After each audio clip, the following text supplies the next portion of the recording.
All new at 6 tonight, really a bright spot emerging from the dark and stormy weather that we've had over the last couple of days. Yeah, this all started when a flight out of Washington, D.C. bound for Buffalo had to take a detour. This was the flight path for that trip, and you can see as it approached Buffalo, severe weather diverted it to Syracuse. And as 7 News senior reporter Eileen Buckley learned, a group of strangers from that flight then teamed up to get home.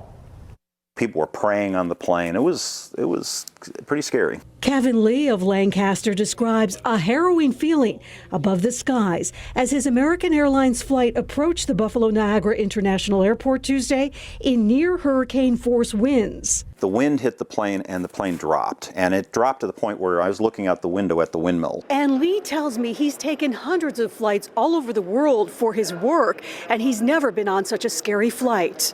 When people are scared, they're loud, but when they're terrified, they're quiet. And that's what it just like everybody just got quiet.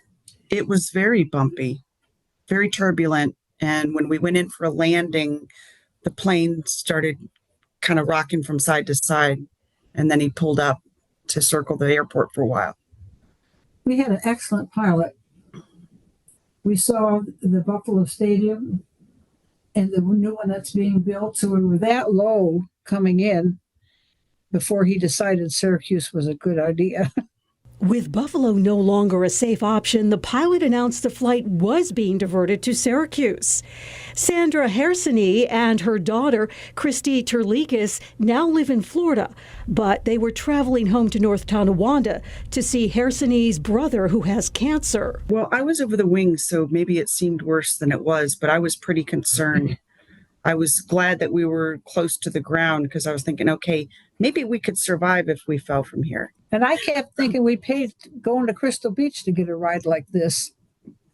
I'm like all scared. I'm the seasoned traveler, and she's telling me, oh, it's just like a roller coaster, honey. Don't worry about it. I was like, thank you. She was so sweet. And through those moments of fear, instant new friendships. After safely on the ground in Syracuse, Lee got a rental car to head back to Buffalo. But he didn't leave alone, instead offering a ride to 4 fellow passengers, including Herseny and her daughter. There was no way I was leaving that grandmother in Syracuse. I was so fortunate to sit next to him. And what a fine gentleman. He even shared peanuts and chocolate.